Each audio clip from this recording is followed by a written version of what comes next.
The number 10 high-powered offense of all time, the 1994 San Francisco 49ers. Who the number 1 offense in the league that year? I'm gonna be honest with you. How can you be number 10? Prime, I did not like you when you was with the 49ers. Now, you can't play for the 49ers. This ain't got nothing to do with your personal opinion. Okay, Prime. So you can't bring personal opinion Prime, into yes, you football. can. No, you Prime, can't. that's just the way I felt.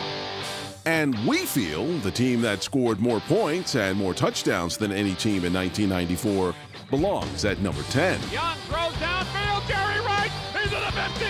He's to the 10. I think when you look at other teams and other eras, there were certain points where you felt like this team can rally to win. This team can do what it takes to win. Every time that Steve Young and that 49ers offense got under center in that 94 season, you felt like they're scoring every time they touched the ball, and when they didn't, it was actually a huge surprise. If the offense exploded that season, Steve Young lit the fuse. In the finest season of his career, Young was named NFL MVP for the second time. Man, you got to start with Steve Young. He was a guy who could literally throw for 300 yards, and he probably could almost run for 100.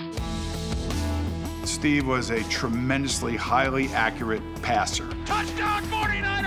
And I think that was one of the greatest single seasons a quarterback ever had. If not the greatest. Young threw 35 touchdowns, completed 70% of his passes, and set the NFL record for the highest passer rating in a single season. Steve not only was able to throw the ball effectively, they ran the ball effectively, and he was a part of that running game that made them so difficult to defend. Dives into the goal line. Touchdown 49ers! But really, how can talk of the 1994 49ers not center around the GOAT, Jerry Rice, playing in his 10th season? Young throws downfield. Jerry Rice. He's got it. Jerry Rice was still doing it. He had almost 1,500 yards that season. He had a 74% catch rate. He was just catching anything Steve Young threw at him. The Niners won the NFC West in '94. They cruised into the playoffs where they won each game by an average of nearly 21 points. That offense really shut everyone up because they went 13-3. They were the biggest favorites in the history of the Super Bowl.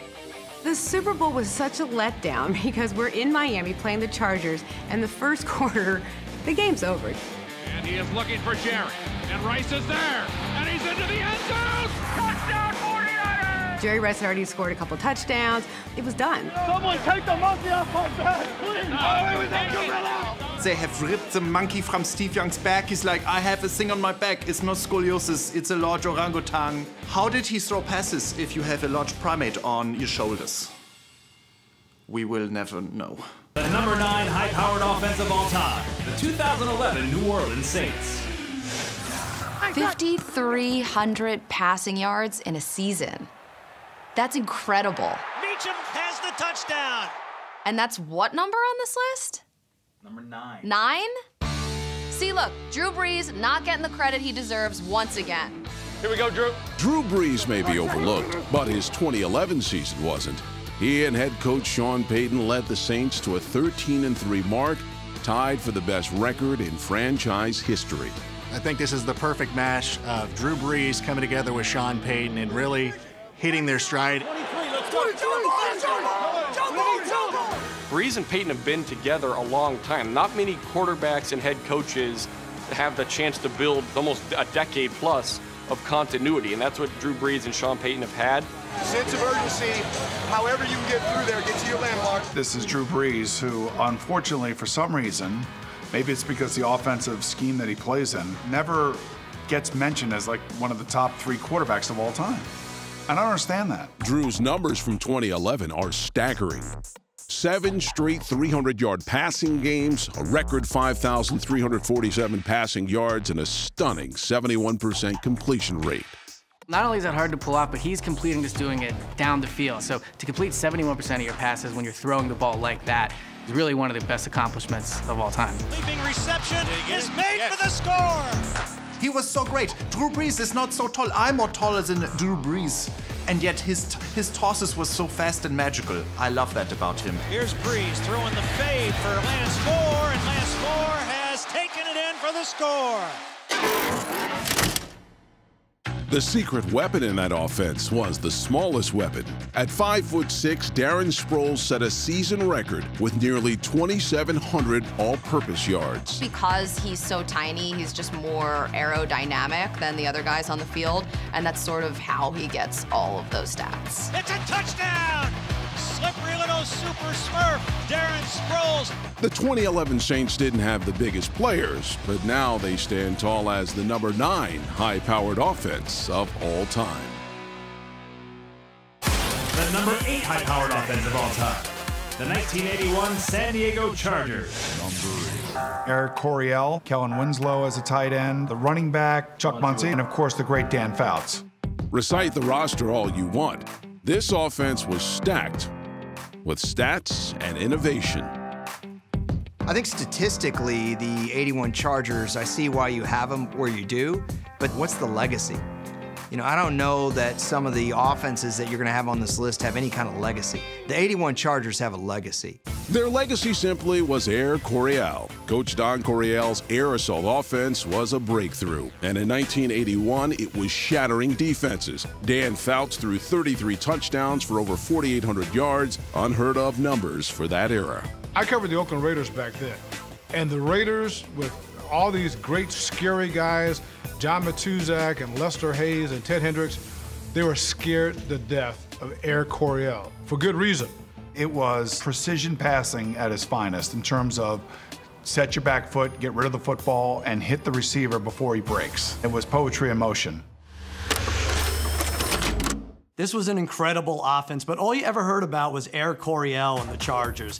Chuck Muncie had 19 rushing touchdowns that year, and he did it while wearing your grandfather's reading glasses. Chuck Muncie was the one that made it all work. He's running like crazy for 1,000 yards, which was a big deal back then. That allowed those wide receivers and Kellen Winslow to do all the magic that they did.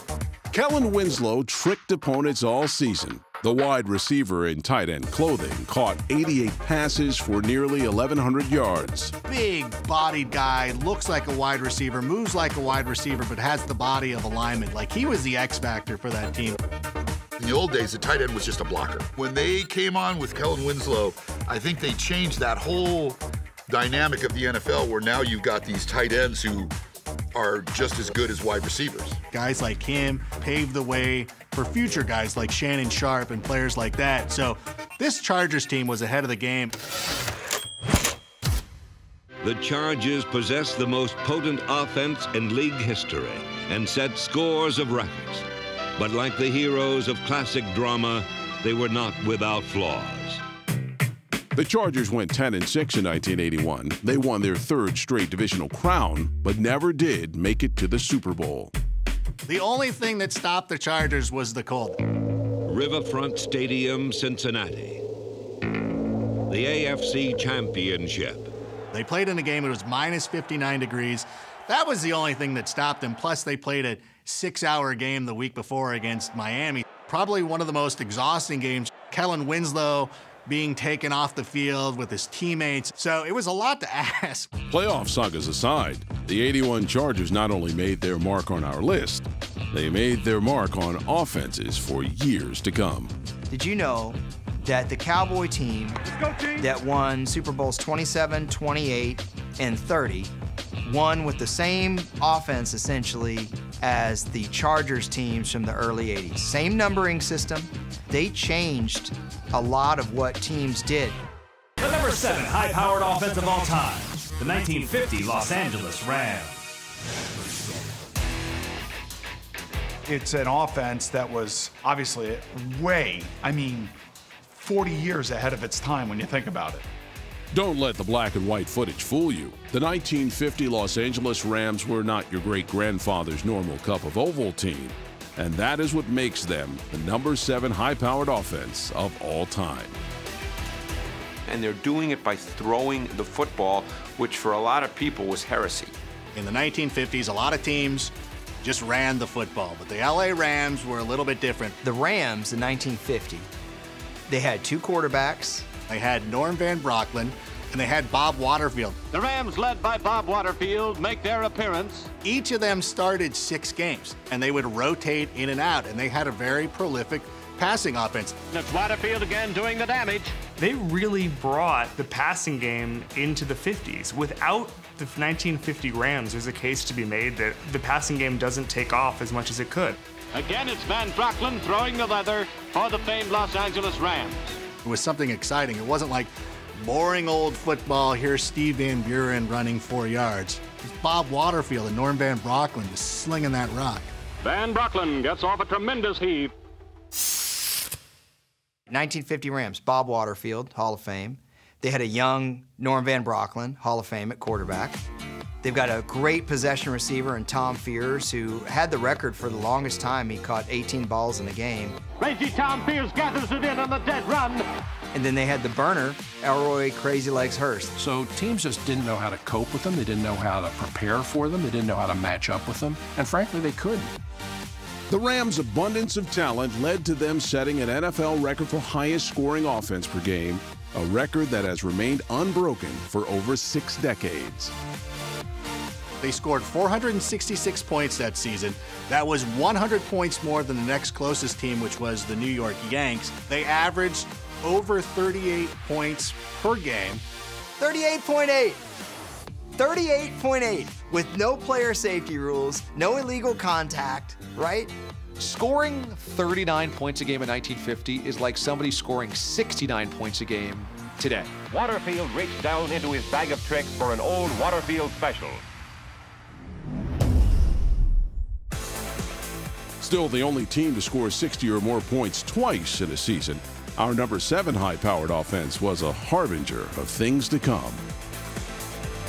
If you are really going by which team was the most dominant in its era, there's a good argument that the 1950 Rams should rank first.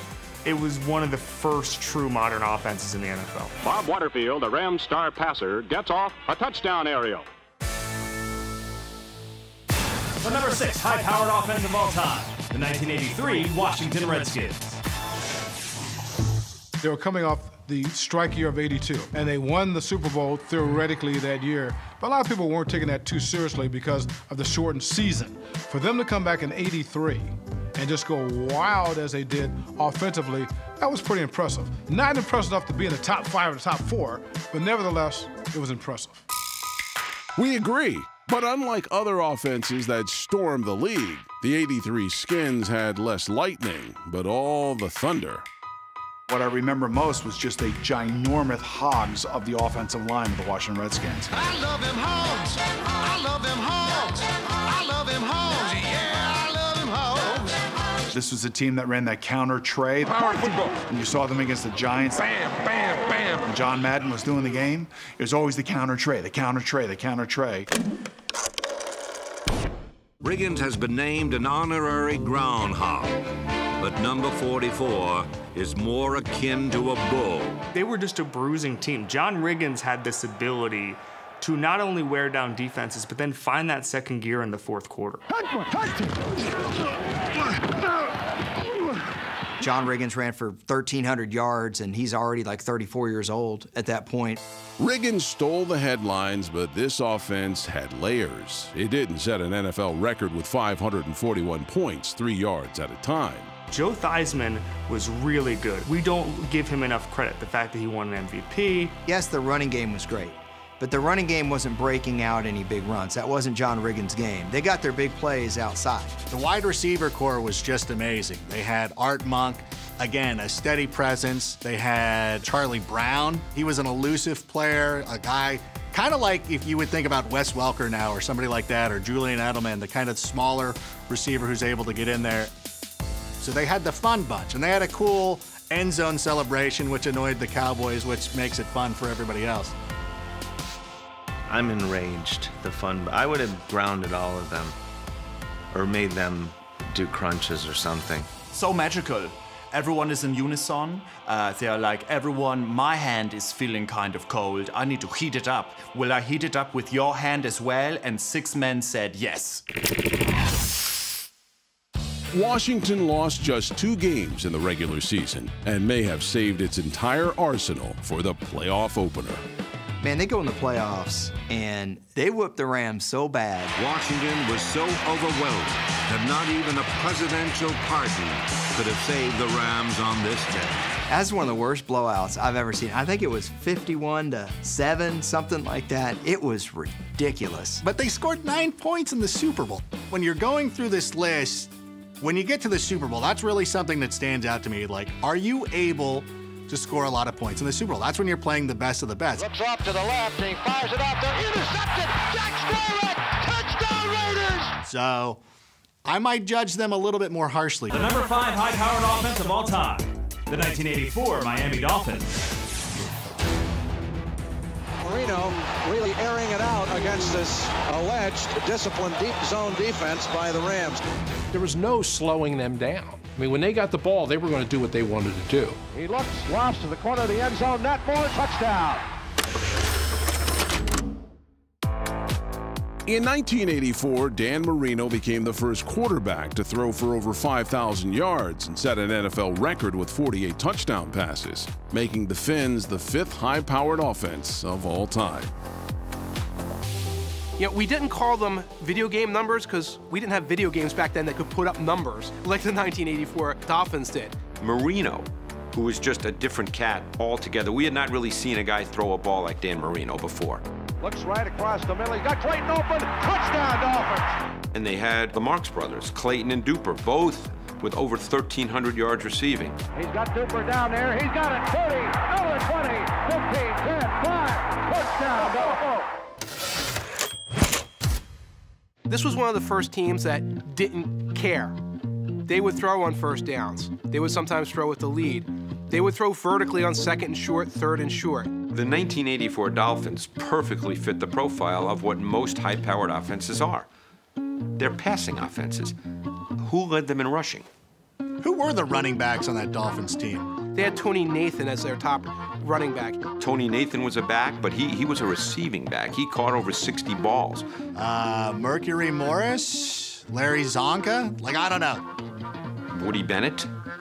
Not a name I'm sure a lot of people remember. Woody Bennett. 606 yards, 7 TDs in that year. Well, who could forget Woody Bennett except for everybody?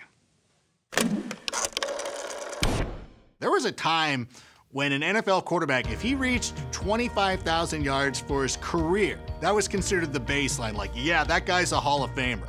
So when Dan Marino came out and hit 5,000, it really showed that the game was taking a step forward, but also it took so long for somebody to match that. You know, that just showed like how out of the ordinary it was. Man open, touchdown! The 1984 Dolphins went 14-2 and are the only Dolphins team to score over 500 points in a season. And although they weren't perfect, they are the number 5 high-powered offense of all time. Here's Marino, wide open field, throws for a touchdown, and there's the record. I mean, we had never seen anything like that, the way they threw the ball in Miami. That was the best they've ever been. Marino gets another 3-touchdown game. I mean, I know the 72 team gets all the glory, but there was never an offense like when Dan Marino came into the league and got good with that team. Are you kidding me?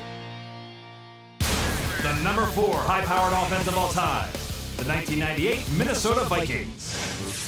98 Vikings are number 4. Boom! Boom! Yes, we are. Yes, we are. That was yes, a scary we are. team. And I was a fan at this point. Were we not bad then, though? That was a scary team. So that year it was Cunningham with Carter and Moss together. Oh, right. Imagine those 3 coming together. You don't have to imagine. You just go to the tapes. Right to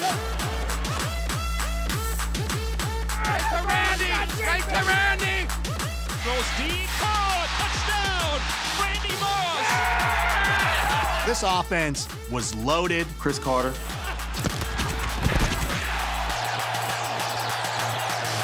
First down! Randy Moss. Oh, sleeping catch for Randy Moss! Jake Reed. Touchdown, Jake Reed! And Robert Smith. Robert Smith, look out! Here he goes! Pulling away! You know, Randall Cunningham. Rolling out, Randall Cunningham. Pump fake, he got it! Cunningham on the keeper! They were dominating that year. Cunningham, he looks out there and he's laughing.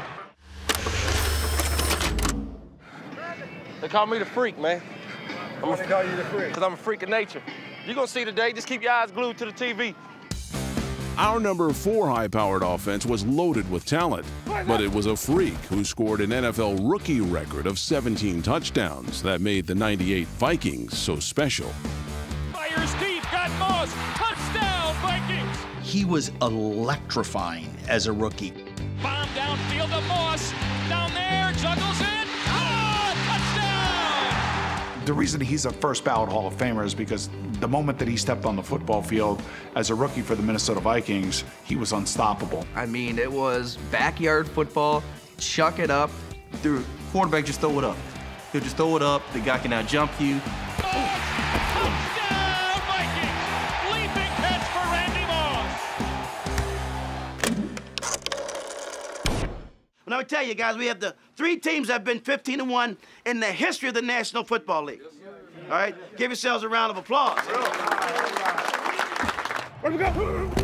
The Vikings scored 556 points in 1998, the most points scored by any team in the 1990s.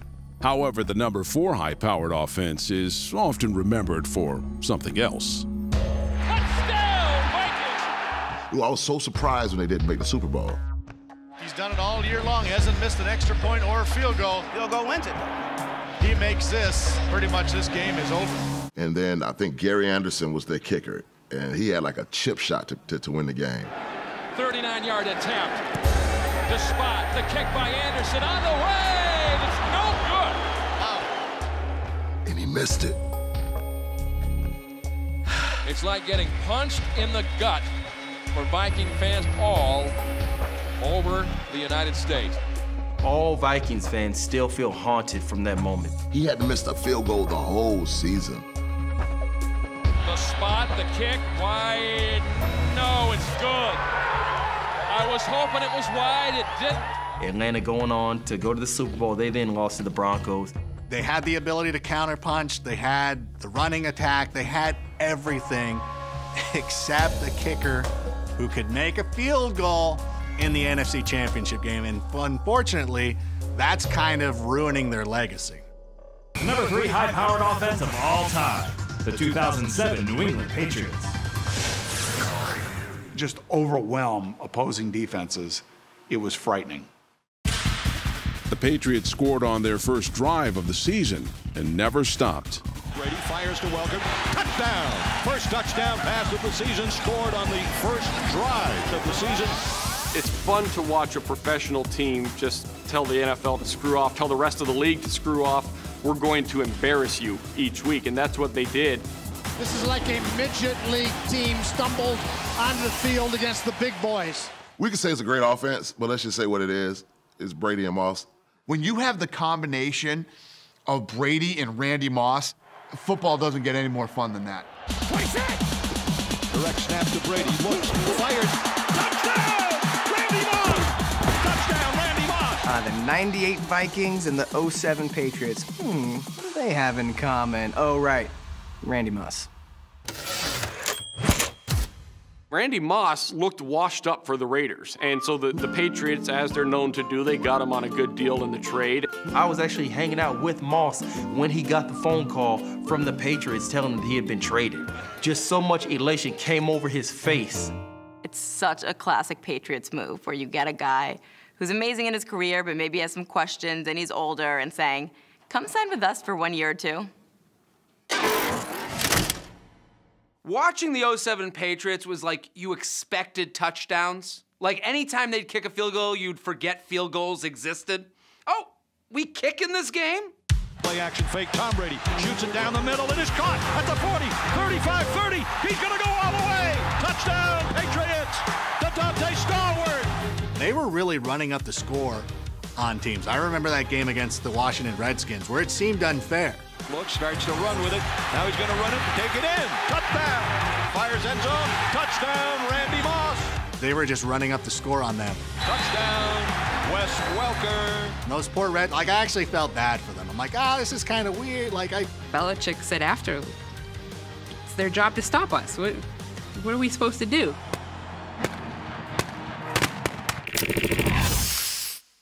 The other thing about those 07 Patriots, their average margin of victory was 25 points. We are not finished! We are not finished, fellas! And sure enough, 16-0, single-season touchdown record for Moss, single-season touchdown record for Brady, single-season team scoring record in the NFL. Direct snap to Brady, stands in the pocket, fires it to the right, down the right sideline, and caught at the 20, 15, 10, 5, touchdown, Patriots. Tom Brady to Randy Moss, and they each have set NFL records on the go-ahead touchdown. And boy, I'll tell you what, it was a combustible, fiery, just unstoppable duo until they met the Giants in the Super Bowl. And I know it's kind of hard to say, well, it's unfair to judge them on this one game, but it's like, we're judging the best of all time. We have to bring in all the information. So I think it's kind of a fair ranking. I think that had they won that game, if they had scored 21 points and won that game, I think, without a doubt, this would be the greatest offense of all time. But the number 2 high-powered offense of all time, the 2013 Denver Broncos. I think Peyton Manning made the 2013 Broncos the best offense in NFL history. We can agree to disagree, and we'll leave the 2013 Broncos as the second best. Though their numbers are hard to beat, Go score again now. More points on the board. they scored 50 in a game 3 times and set records with the most points and touchdowns in a single season. DT at midfield, and he is long gone. Peyton Manning was throwing touchdowns like other teams gained like 1 yard on a quarterback sneak. Manning's 51st touchdown pass of the year. I mean, he had 55 touchdowns that year, and it wasn't just Manning. There was an incredible collection of talent around him. Guys like Julius Thomas, Wes Welker, Demaryius Thomas, Eric Decker, those guys right there, it has to be a joy to play with Peyton Manning. All right, that's just one. All right, you're gonna have plenty more of those. Because you know that you're throwing the ball a hell of a lot more than you're gonna run it.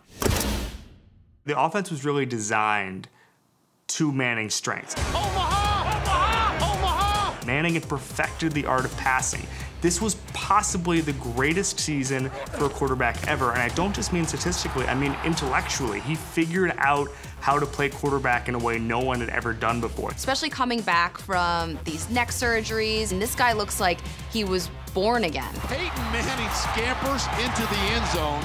He was a born-again quarterback and came back from the dead practically and put together an amazing season. Some teams need time to find their stride, but our number 2 team made it clear from its very first game that this was no ordinary season. 7 touchdown passes opening game against the Baltimore Ravens. I was there. I saw it. I couldn't believe it. Manning again in the gun, throws. He's got Thomas again, who's open, and Thomas is into the end zone. Denver touchdown. 7 touchdown passes. Not a bad performance. Peyton Manning was just picking spots and made it look effortless. Peyton Manning is hitting everybody. He's got all the time in the world, and his receivers are coming up big. That was probably the singular game, in my estimation, that Peyton Manning was unbelievable. I came away from that game going, man, these guys are going to be really hard to stop if Peyton Manning can stay healthy. As a Oakland Raider, I didn't necessarily like to see so much success out of the Denver Broncos, but I was happy to see them lose in the Super Bowl. And therein lies the controversy, because the number 2 team on our list not only lost the Super Bowl, they were downright crushed. this has got to be a joke. They didn't even look like they were an NFL team. The ball is hit as it comes out and it's picked off by the Seahawks. Like, I would be fine not even having them on the list. I would put the 92 Cowboys on there. I would not have them at number 2. The first play of the game was a snap over Peyton Manning's head. 1st and 10 at his own 14. And the ball goes into the end zone. Which you just wouldn't expect from a Peyton Manning team or an offense that had been so efficient all year long. But that can't discount what they were as an offense. And for Peyton Manning at that point of his career to put up those numbers with those weapons, I know this, if you asked any defensive coach in the history of the game or defensive player, I bet you they'd list Peyton Manning and that offense as the one they'd want to face the least. The #1 high-powered offense of all time, the 1999 St. Louis Rams. The gateway to the West is now the gateway to the best. End zone touchdown Rams. They're scoring the ball every time. Like, they're going to score every time they touch the ball. Warner pumps for him, has him at the goal line, touchdown. The greatest show on turf said all you needed to know. Caught by Torrey Holt, touchdown Rams. It was unbelievable what they could do. Bruce Holt, Orlando Pace, Marshall Faulk, Kurt Warner coming out of nowhere to become the MVP. What a pass by Kurt Warner. Kurt Warner, who's a machine of throwing. He's not mobile. He's just sitting there like on a swivel. Just insane football that was going 100 miles an hour, and it really caught the NFL by surprise. How about that offense? The 1999 St. Louis Rams are the #1 high-powered offense of all time and featured the greatest NFL fairy tale ever. They go into the season thinking they're going to have Trent Green. Free agent signing, it looked like a good mix. It looked like this team's going to step up and be able to do some things, and then he goes out with an injury. Green drops. A great connection to number 18. Now we got Trent Green down. We've got Trent Green down in the middle of the field. Kurt Warner checks in.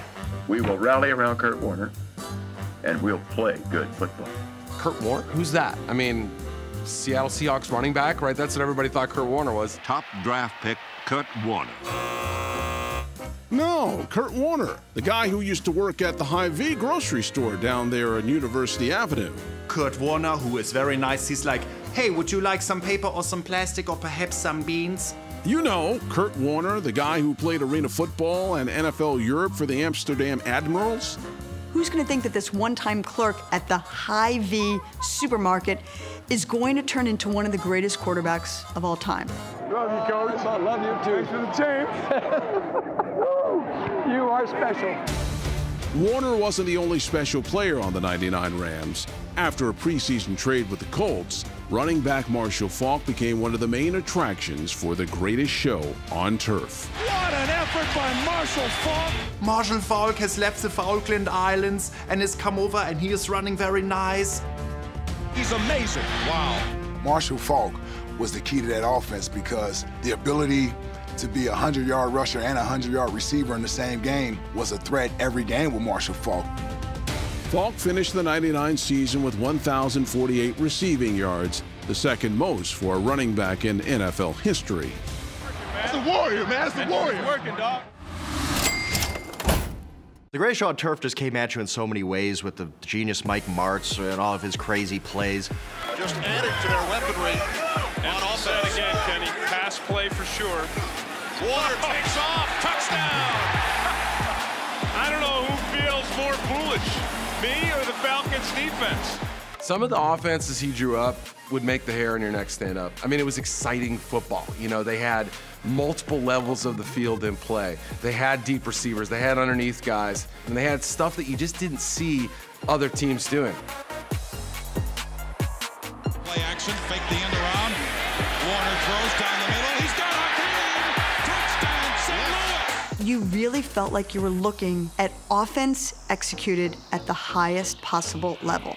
Touchdown, Rams! All right, guys. Last play of the game. Although a defensive stop gave St. Louis their first Super Bowl title, Reaches to the goal line. No, he falls at the one. Didn't make it. Didn't make it. That's it. We won it. The super season ends with a Super Bowl victory. the legacy of the '99 Rams remains as the team with the #1 high-powered offense of all time.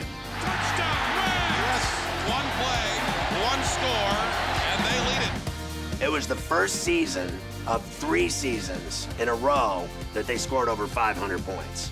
To me, the '99 Rams are the greatest offense in NFL history. We're still comparing other teams to the '99 Rams. Our countdown is complete, but the debate lives on. There are some who didn't like our list, and their opinions were as high-powered as the teams themselves. I know that the 1999 St. Louis Rams version is the #1 team on this list. They average less points per game. You have the Broncos of 2013 ahead of the '07 Patriots. That's a little bit of a stretch, I think. I'd argue Vikings too, but... First of all, the two best there's the Chargers and the Rams, because it's right there in the name. They're ramming and they're charging. Say the Packers, we don't even know what that is. 50 years, how long have they been playing? We still don't know what that is.